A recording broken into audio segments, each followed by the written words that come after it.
Broadcasting from the business capital of the world, this is the Podcast Business News Network. Life is one big connection. We're all connected in a certain way. I think that was an ad campaign for a telephone company like back in the 70s or 80s. I just remember it. We're all connected. What we really are. Yep. How do you connect with people, and especially on a leadership platform, leadership role? We're going to talk about that today. He is somebody that coaches leaders and organizations all the time. His company is coachingforrelevance.com, and he's back with us, Randy Swaim, on the program. Hey, Randy, how you doing? Hey, Gail, it's good to be with you again, Steve. Take care. Yeah. Looking forward to it. Definitely. And it's funny with the whole connection thing. I walked in to get my hair. And by the way, that doesn't mean anything about Jill. I enjoy working with both of you. So the way I said that, just so that doesn't come across. No problem. She's a great friend. I've known her for. She is that. I respect both of you, and I'm glad to be working with both of you. So 25 years. Can't believe it. Wow. And actually, her name came up in what I was just going to say. Cool. Got my hair cut today, and they know her in the salon. We live near each other. Cool. But in terms of the connections, I walk in and there's somebody who I worked with, again, random, and then somebody else who's a friend of a friend. It's like when you look at these connections, there's so many of them, but how do you maintain those connections? And especially, how do you do it on a leadership level? And that's what we're going to talk about today, right? That's where we're going. In fact, I'll even give the listeners an example of that from my journey, because that's been a huge part of me for what has been developed in me and everything. And I'll just share this, but then I'll also mention one or two aspects that are just the dysfunctional side of that. And it gives a little bit of a picture of true leadership and how are people experiencing you, and what do you, for the listeners, what do you need to do differently with your team? How are they truly experiencing you? And if you want, I'll go ahead and kind of start with the story, but it comes across, and I'm not bringing any religion into it, because guess what? This can be true in any organization, whether it's a nonprofit, whether it's a business, you name it. It could be military, civilian, whatever kind of thing. But this is a truth that goes across all of that. But what I will say is that there was one day at our church where I was kind of sitting in. It was kind of a time between, sort of the Sunday school and the church service and everything. And I was sitting there, and there was a lady that, she's a little older than I am. But she walked in. I won't say her name or anything like that, because she doesn't know I'm mentioning this and whatever. But I found it sort of interesting that I was I was only one of about 3 people in the sanctuary there, because it was still very early kind of thing. But she got there, and she kind of came down and sat down. And I kind of looked back and I saw her, and I went, "Oh, hey." And she said, "Hey, how's it going?" And I said, "Good, good." She was about 2 or 3 pews back and stuff. But she goes, after I said, "How you doing?" She went, "Okay." But then she talked some more about it. And one of the things that it was kind of interesting, she said, and I got to say, I'm glad we're here today, because, and this is one thing that she said about me. She said, and by the way, we've never really had a conversation together, other than hello and saying hello and shaking a hand or whatever. And, but she said, "If you don't mind me sharing," she said, "it's amazing watching how you interact with people." And she said, I so appreciate how you do what you do." And I think I shared on a previous radio show some while back that there was one of the men there that when we were the only one standing there, he said, "Randy," he said, "I've learned so much from you, but not through one thing that you've ever said." And I went, wow, kind of thing.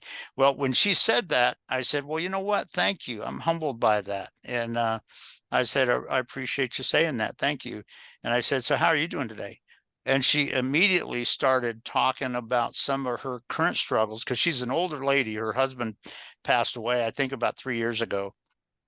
But she was, one of the things she was sharing, and I was still about 2 or 3 pews in front of her looking back, and we were chatting. And she said, "Well, I'm sort of struggling a little bit right now just with my background." She said, "I come from a very dysfunctional family, and all of this sort of stuff. And when she shared that and said about another sentence or two on it, I said, you know what, if you don't mind, I totally understand what you're saying, because that's my story as well. And she went, really? And I went, yeah. I said, so you and I have some alignment on that. And what I did is I stood up and I walked back into her pew where she was sitting there, and sat over and just sat down next to her. And we chatted for about 12 or 15 minutes about that. And she wasn't, I mean, she didn't have tears running down her cheeks like this, but her eyes were wet. And she was using, as she was talking about it, she was using, napkins and stuff like that to kind of go like this as she's talking.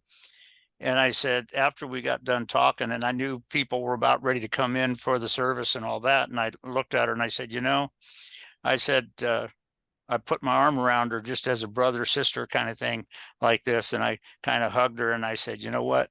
I want you to understand you have my compliments on your, because you know what? I said, your story is not overly different than mine. I mean, it's not exactly the same, but if it's any consolation, I said, I know exactly where you're coming from. And I know the feeling. And she was appreciative of that. Like I said, she kind of had to wipe her eyes a couple of times like that with the napkin and stuff and Kleenex and everything. But what's amazing is I kind of hugged her and she appreciated that. But then I looked at some other people, and this is very common in a lot of places. I was sitting there because I'm kind of in the back with the recording and all this sort of stuff, but the church had not started yet or anything like that. It's just people were just starting to come in. And there was one person that did nothing but walk up and give her a little one-arm hug, kind of thing, and then walked over here.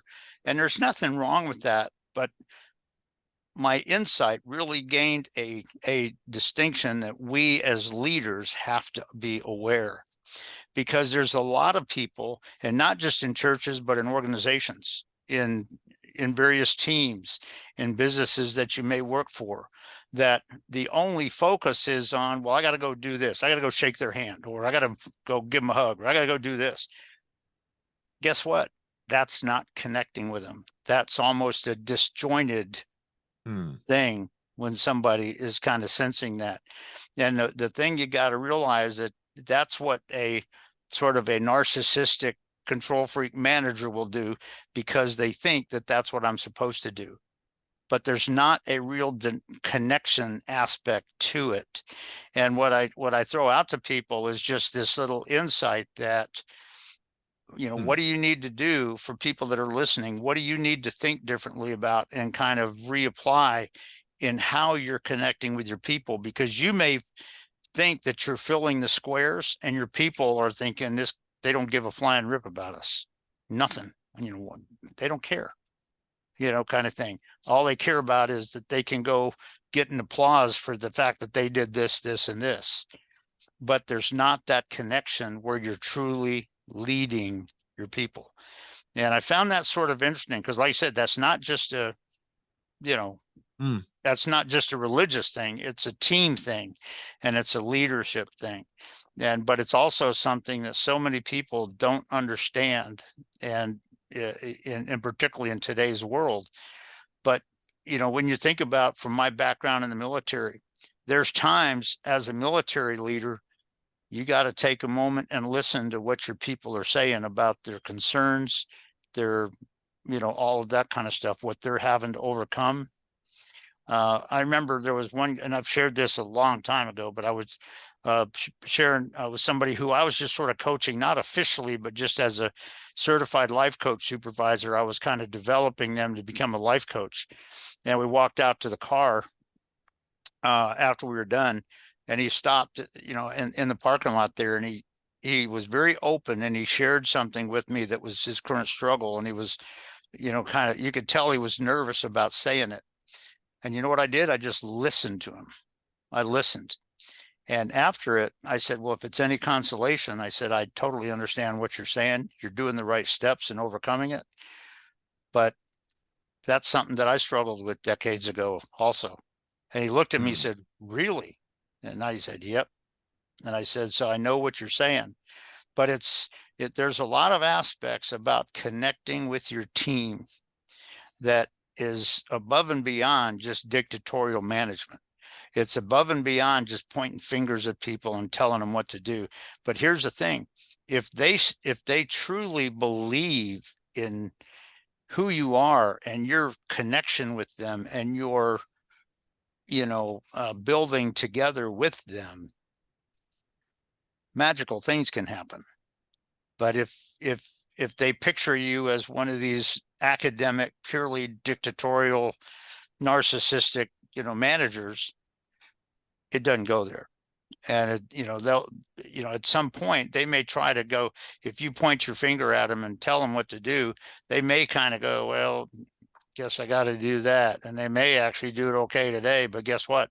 They're not going to meet the real results of which they're capable, because they don't believe in you and they don't believe in what's going on in the team. And so I just found that interesting, because this was just within the last very few weeks and stuff that this happened at the church and stuff. But I saw that as I observed, and I saw that as a real insight for true leadership. And when you're talking about the team that you're leading and managing and things like that, to what extent do they truly believe that you believe in them, you're part of them, you care about maybe something they're struggling with right now, and you'll do what's necessary to try to help them through it and to help them overcome that. And there's a lot of times where if they're dealing with this, just today, this other person may have to kind of fill in for that just for today, possibly. Mm-hmm. Not right or wrong either way, really, but there's a lot of aspects about that when you look at what true leadership is, as opposed to just an academic, narcissistic management thing, when people start to sense that synergy within, here's the thing, that's one way as a leader that you develop synergy in your team. And so it's just a lot of aspects about that. But when I saw that, I saw her reaction to that. Well, like I said, we talked for about probably 14, 15 minutes. But a couple of the things she said, but also some of the interactions with us as I sat there and talked to her. And a couple of times I said, well, I'll tell you what, sister, you totally have my compliments for who you become and all that. And you're awesome. And Randy, so those are some things about it. Do you think that many leaders, trying to phrase this properly, I don't want to say phone it in, but do you think that a lot of them are on autopilot and they make their connection with their team, and it is a connection, but it's almost a non-emotional connection? They make it feel like they're there. And I'm not throwing them under the bus. I'm just saying, in their mind, well, I did connect and I did talk with Jennifer, and things seem okay. But if it wasn't heartfelt and genuine in making that connection, it's kind of robotic. And if I was coaching that person, you know what my first question would be with what you just said? I'd say define connection. Yeah. That would be my very first coaching question. I'd say, okay, define connection. How do you know? I think I would answer that with, I understand their feelings, because everything is about feeling and emotion, of course. And you know what my next question would be? What's that? I'd say, do they sense that? And that's where I was going with that. Exactly. We might think. Yeah. We might think it's happening, but it's not really happening. Yeah. And that's the big thing that so many, when you talk about that aspect, that so often today, people just go into the rote academic thing that they learned in a course or something, kind of thing. Or there's a lot of people today that just bring all the attention on themselves and not the team, not the people that are really making it happen for you, and things of that nature.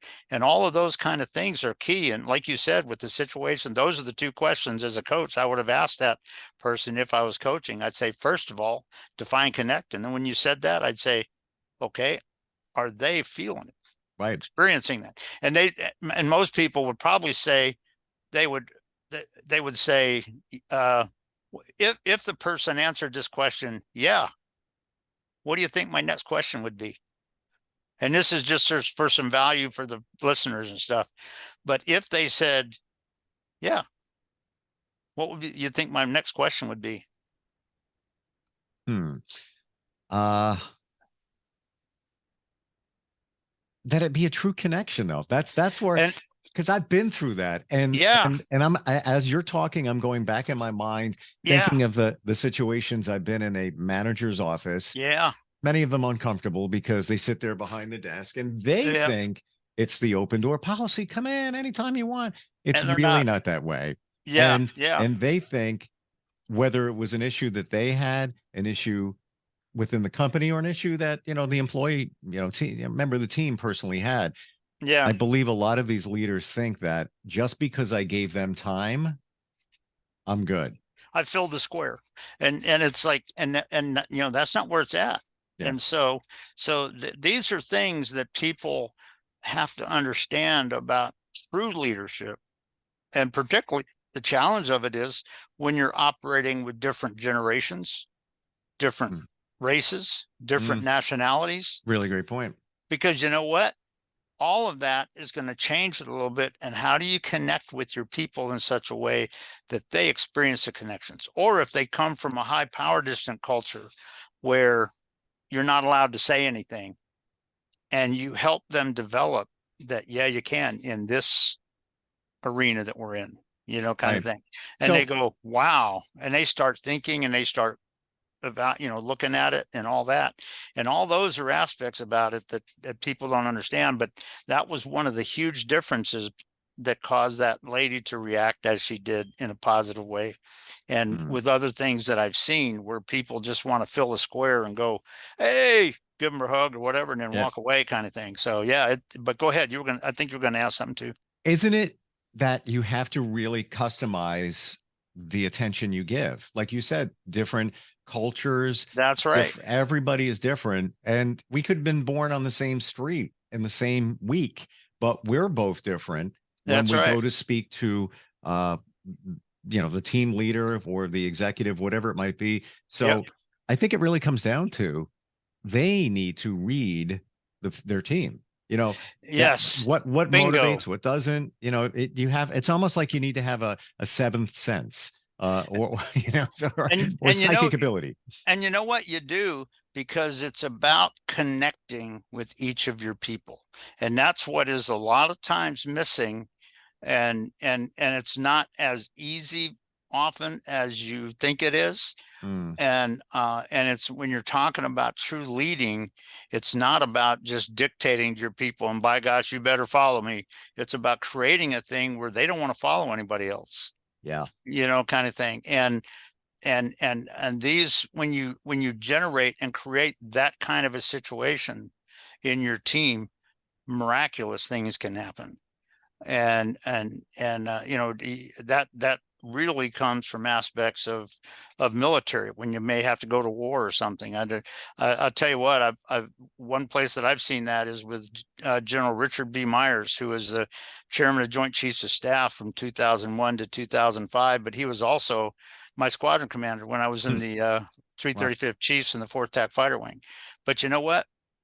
I would have supported him in anything, in combat or anything else. And you know what? Most of our squadron would have done that too, because of the way he led people. And that's something, when you think about it, it's a key but subtle aspect of true leadership. And if people want to be a leader, you've got to get this insight where it's not just about you telling them what to do and threatening them if you don't, if they don't, kind of thing. It's a lot more than that. It's a lot more about how you're leading the team, how you're bringing them together. And you're doing that really well when, even if you're not aware of it, you've got two people, one of them's going through a struggle or something, the other one kind of steps in to help automatically. That's Hmm. one way that you can build that into your team, with awareness on the mission that you're trying to accomplish right now and things like that, so that they know to what extent they should help out or not in all of that. And all of those are some of those dramatic aspects that, when you're talking about leading your team and you're really talking about creating synergy in your team, those are things that you got to do. And you got to connect with your people, and you got to know who they are and kind of how they like to be connected with, and connect with them in such a way. And if you see somebody on your team that's playing a dysfunctional game and screwing everything else up with other people, you need to step in and fix that. How do So you how do you yeah. do how do you do that? And how do you actually read everybody, um and pick up on those subtle cues of how I need to speak with this person, how I need to deal with that person? Yeah. Is it just a skill that's acquired? Do you become somewhat like an empath where you're just picking up on things? Well, what you have to do, you got to increase your awareness and the symptoms and the indications. But I will tell you this, that how you interact with that when somebody's causing an issue, how are you really going to do that? Because if all you're doing is coming alongside and threatening them, guess what? You're not. I think I shared this with a show probably a year ago, kind of thing. But I was Hmm. there was one guy that was kind of a friend of mine, that worked for me back when we were at Griffiths Air Force Base, and he had done something that was not unethical or illegal or anything like that, but it just ticked the entire team off. They hated it, kind Hmm. of thing, and in fact, so much so they got me aside and kind of talked about it with me.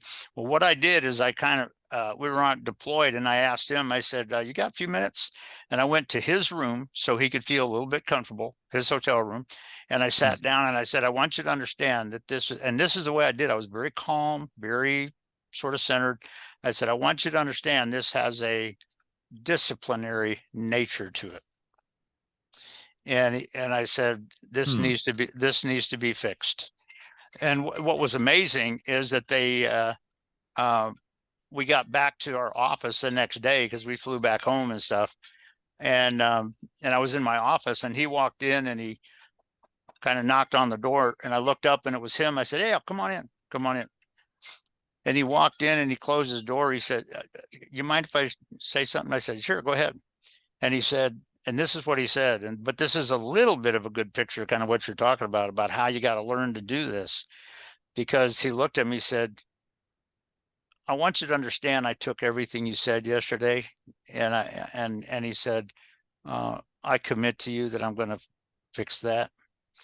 And he said, is there any way we Hmm. can not let headquarters know about this? And I looked at him and I said, nobody outside of us knows anything about it. Hmm. And I said, so don't have to worry about that. I said, as a manager, as long as it gets fixed, I'm happy. And you know what? It got fixed that way because I was watching the evidences over the next couple of weeks. And boy, you're talking about the synergy. He was taking an active role at trying to get himself back into the team mentally and emotionally. And you could see them starting to come together like this again. And I was Hmm. like, cool. Well, But that's just one picture of what you're talking about. You got, as a leader, you got to understand your people. You got to understand how to really connect with them in positive ways without just pointing fingers and threatening. Now, if you get somebody that's going way off the cliff or whatever, okay, you may need to get very serious with that person. But do you have clarity as to when that is? Do you have clarity when you're disciplining them in such a way that they feel that you're connecting with them rather than doing this? And that is a key part of leadership in really preparing for team success. And those are aspects, and that's just a lot of that is sort of the expanded picture of what I saw that day when the way this lady reacted to me, and then what I saw in other situations where people just going through the motions to do something that they think they're supposed to do. And that's it. But that is a huge part of leadership that people have to understand. And it's just real critical. in that situation with that individual, it needed to happen. Yeah, Something it needed did. to happen. And you know what? Out of a bad situation, or not a great situation, maybe not so bad, Yeah. a much positive, brighter situation evolved because now that individual had a better lay of the land, realized what was going on, and then wanted, with your direction, to better himself, only not just for himself, but also the entire organization. That's right. And you'd be surprised at how many times I was written up positively. And a lot of that is because of the way I interacted with the people. I didn't play the dictatorial game, but I led. Yeah. And that's when you talk about this subtle difference, that's a good picture of kind of what I saw in the church there, and just kind of what I saw in the sort of the reflections of the way people responded and everything. So for the leaders, I would say, to what extent are your people really experiencing the positive stuff from you, this positive leadership from you? Doesn't mean you got to go along with everything. There's times where you got to say no, but do you say no? Or do you go, well, we really can't do that right now, but I'll tell you what, let's see if there's a time when we can do that. Perhaps maybe there's a whole slew of spectrum of ways of doing it. But it is a sort of a deeper picture of true leadership that people have to understand. And the way you did it is that instead of a dictatorship role, you let that individual figure it out. He knew he did something wrong. He's, There you go. So yeah, we're not going to fly it up the flagpole. You're going to deal with it, take care of it, and let's move on. And and it seemed that's the way it worked. And so he fixed it, but at the same time, he actually experienced a connection and a synergistic connection as he was doing that. But all those are the things that are just so critical when you're talking about true leadership. And this is the stuff that you work with people on from both sides too. You could be the individual that's in a company and just feel like you're the square peg in the round hole and I don't fit here, but maybe you do, but you have the wrong approach, or you are a leader or a CEO, business owner, and you feel that you are not truly connecting with the people that you work with. For you, Randy, it starts with a conversation, right? You know what? You got to get a sense of who your people are. What do they really value? How do you connect with them in such a way that they feel sort of synergistic, that they experience a real team-oriented aspect together, not just with you and them, but all together. And it's not just about playing an academic game, that's for sure. It's funny. I'm thinking of this one leader who wasn't the best, and it's not just me saying that. And he would say things like, you want to put your signature on it. You want to feel like you're the owner of a company or part owner. And I get the mentality. That's great. You want to feel like you're vested in where you work instead of just working for a company. You're really part of it. Said all the right things, didn't go about them the right way. Yeah. Just the follow-up it didn't follow what he said. We're out of time. Your website. And with what you said, I would say, well, to what extent is that what they want to hear? It may be they just want to be a part of it, not the owner. And okay, so what's your part of it that you're in charge of? So yeah, good deal. My website is coachingforrelevance.com, and I welcome for anybody. As you know, my goal is to build relationships. So if somebody decides to reach out to me, I'm not going to give them a sales call or a sales pitch. I mean, if they have a need, we'll come up with something. Sure. But it's just connecting with people and making an impact. Imagine that, Randy, connecting with people. What a concept. Right? Oh, you bet. Always great to connect with you. Love having you on, and truly appreciate it. Thanks so much, Randy.